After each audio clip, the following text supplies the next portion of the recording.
देखिए, ये जो आज की बैठक है, मैं एक बात सबको स्पष्ट कर रहा हूँ, ये भारतीय जनता पार्टी की नियमित बैठक है। एक अंतराल के बाद केंद्र की कार्यकारिणी की बैठक, प्रदेश की, जिला की, मंडल की, इन सब की बैठक नियमित तौर पर होती हैं।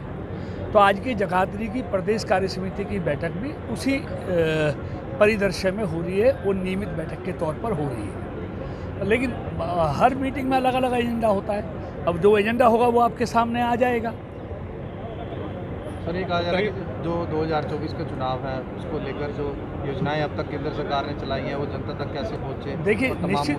देखिए निश्चित तौर पर हम एक राजनीतिक दल चलाते हैं, एक राजनीतिक दल के सदस्य हैं, और राजनीतिक दल में चुनाव पर चर्चा ना हो ये संभव नहीं है।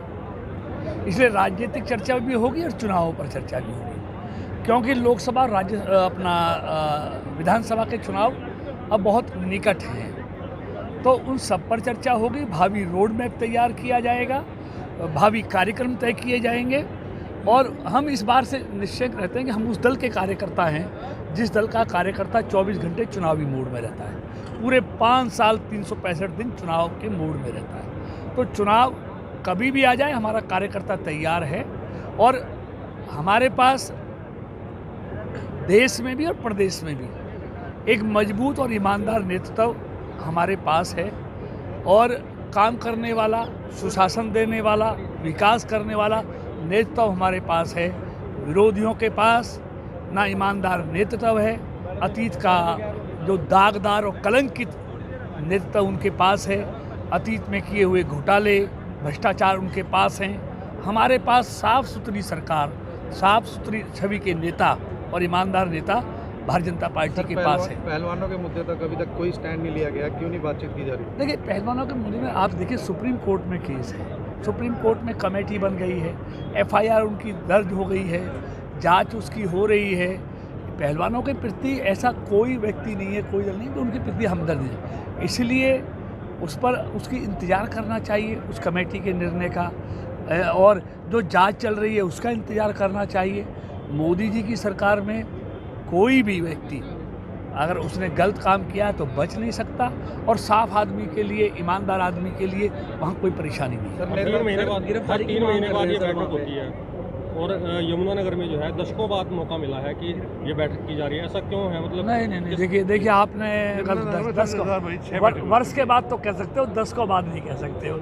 वर्ष के बाद हो रही हो बात अलग है, ठीक है ना। अभी पीछे भी प्रदेश कार्यकारिणी की बैठक, हाँ, प्रदेश कार्यकारिणी की भी बहुत ऐसा नहीं है 10 को बाद हो रही है, अभी पहले साल 1.5 साल पहले यहाँ पर हुई है बैठक। क्योंकि बैठक को लेकर जो है वो विरोधी सुर जो है वो लगातार उठ रहे हैं, सरपंच लगातार इसका विरोध कर रहे हैं। अब क्या कह रहे हैं, टेंडरिंग को कह रहे हैं, तो लगता नहीं है कि पार्टी के लिए कहीं ना कहीं भारी पड़ सकता है? देखिए, सरपंच हमारे ही हैं, गैर नहीं है। तो आप सुन नहीं रहे थे लोग? नहीं, हम सबकी सुनते हैं। ऐसा ये कहना बिल्कुल निराधार है कि सुनते नहीं है।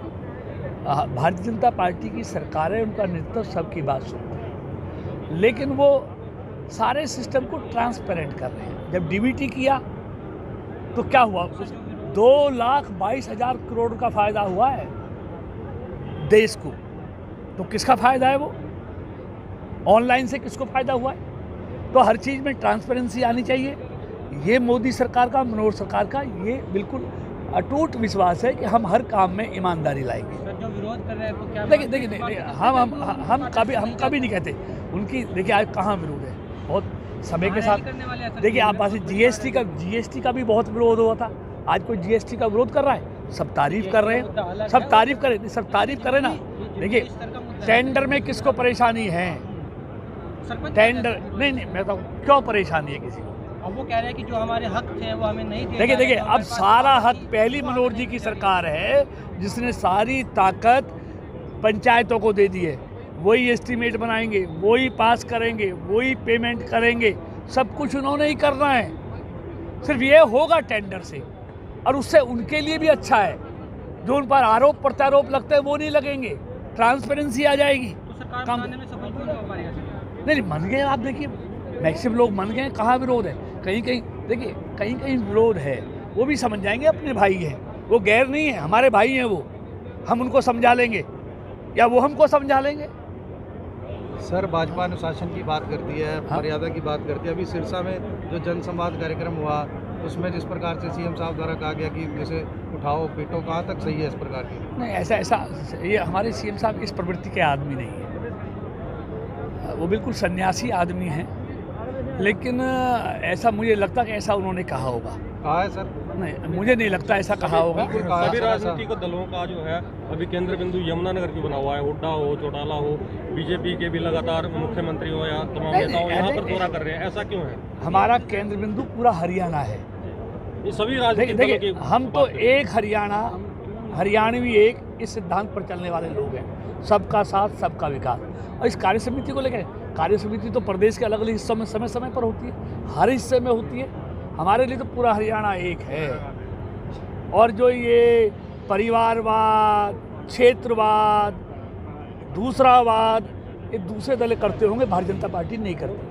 भूपेंद्र सिंह हुड्डा का एक बयान सामने आया जिसमें उन्होंने कहा कि हमारे टाइम में खिलाड़ी बनकर निकलते थे, लेकिन बीजेपी जेजेपी के राज में नशेड़ी बनकर निकल रहे हैं। देखिए, बात सुनिएगा, नशे का व्यापार पंजाब में किसने बढ़ा? ये नशा कहाँ से आ रहा है? वहाँ कांग्रेस की सरकार, ये हमारी सरकार तो नहीं थी। मैं किसी का नाम लेके नहीं कह, लेकिन मुझे कांग्रेस के राज में हरियाणा में 600 गाँवों में 24 घंटे बिजली आती थी, आज 5600 गाँवों में आती है। हरियाणा के कांग्रेस के राज में 10 साल में 700 रुपये वृद्धावस्था पेंशन, दिव्यांग पेंशन बढ़ी। मनोहर जी के सरकार में 2000 बढ़ जाएगी। आज प्रति व्यक्ति इनकम आज डबल हो गई है। आज समान विकास हो रहा है, योग्यता के आधार पर नौकरी मिल रही है और ट्रांसपेरेंसी के साथ विकास के काम हो रहे हैं। हाईवे देखो, नहरों में पानी देखो, रोजगार 1 लाख से ज़्यादा सरकारी रोजगार हम नौजवानों को दे चुके हैं, जो वो नहीं दे पाए। बिजली हो, पानी हो, सड़कें हो, रोजगार हो, कहाँ कमी है उसकी तुलना कर लो। लेकिन कहते हैं जी भ्रष्टाचार भी उसकी तुलना में बड़ा है। देखिए, ऐसा है, आज लड़ाई ही भ्रष्टाचारियों से है। आज जैसे जैसे भ्रष्टाचारियों के खिलाफ, पहले भ्रष्टाचारियों को सह मिलती थी, आज भ्रष्टाचारियों को मिलती है जेल, इसलिए लड़ाई है।